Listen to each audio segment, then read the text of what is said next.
Good afternoon, Madam Vice President. Good afternoon. Good afternoon to everyone. It is a tremendous honor today as U.S. Ambassador in Guatemala to have the opportunity to introduce to you this distinguished group of Guatemalan community leaders who come from a very diverse background and a set of diverse organizations, but also work in a very diverse range of ways to support inclusion, economic opportunity, rule of law, transparency, and justice, all of which, of course, are fundamental to a more prosperous, democratic, and secure Guatemala, as well as addressing the root causes of irregular migration. I know that all of them are looking forward to an excellent conversation with you today.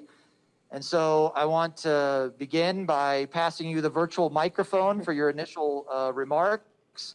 And then after that, I'll introduce our first two presenters. Thank you very much. Thank you. Mucho gusto. Thank you, Mr. Ambassador. And thank you all for being here. I'm looking at a big screen and looking at all of you there. What would it be better is to be with you in person, but I plan on doing that soon. But I'm looking at you and very thankful for all of you taking the time to join us for this meeting. And Mr. Ambassador, thank you for bringing everyone together. I have been looking forward to this meeting for quite some time.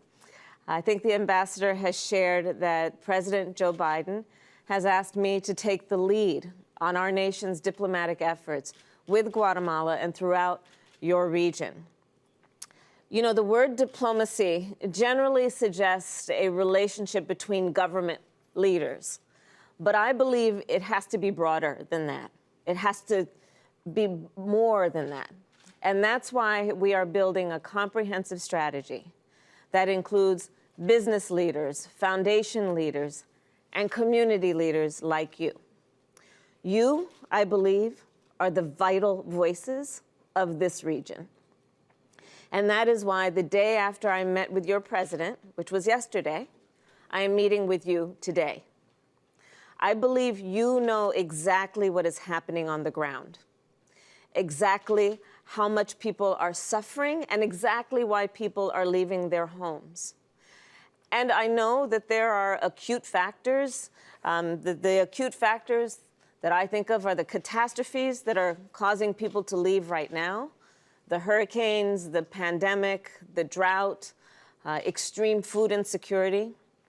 And then I believe there are the long-standing issues, what we call the root causes: corruption, violence, and poverty.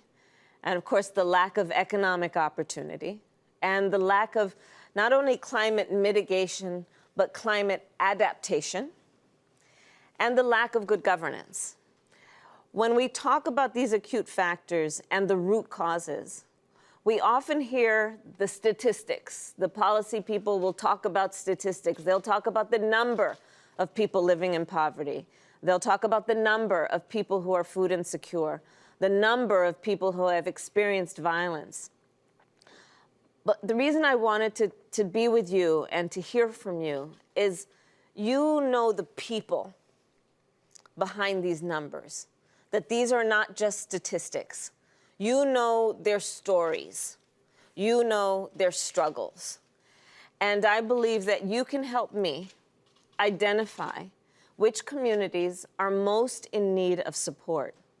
And so when I think about it, and I mentioned this to the president yesterday, to your president, when I think about this, I think about some of the people who are most in need of support are women and youth, Afro-descendants, LGBTQ people, and of course the indigenous people of Guatemala. And I believe we must defend the human rights of all people. So you can also help us understand which geographic areas are most in need of relief.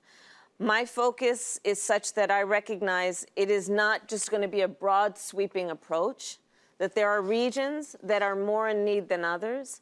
And I'd like you to give me some perspective on where those regions are, because we are going to take what we call a place-based approach, so that the kind of information you give us can be incorporated into our focus on specific places that are most in need. Finally, I'd like you to tell me what has been working and what has not been working. You have been doing this work for so long. I have read about each one of you. I've read about your long-standing commitment. And so I want to learn from you what has worked from your perspective and what has not, and what might work, what has not been tried that could work.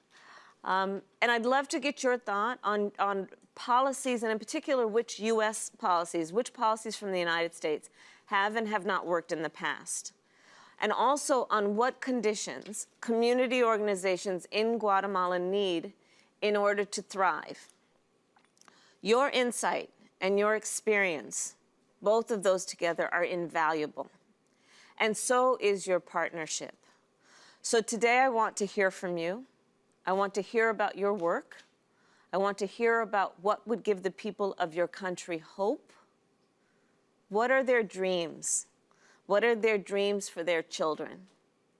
When they pray, whether it is a silent or a spoken prayer, what are the people praying for? And so this is part of what I'd like to learn from you today. It is also my intention to travel there in June and to meet with you in person. But before you begin to share with me your thoughts and perspective, let me say again, thank you. I know how hard you work. I know how hard the work is. I know that the work we do together is going to take time, and that anything we do together will not become visible overnight, but I know it will be important work, and I know this is work that must happen.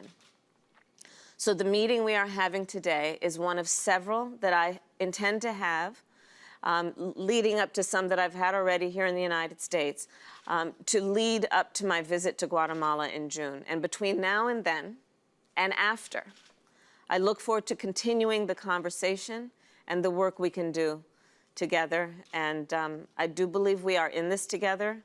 Part of my approach to this is recognizing that we are all neighbors within the Western Hemisphere. And we have a responsibility then to think about our role in the context of our neighbors. So again, thank you, and I look forward to our conversation.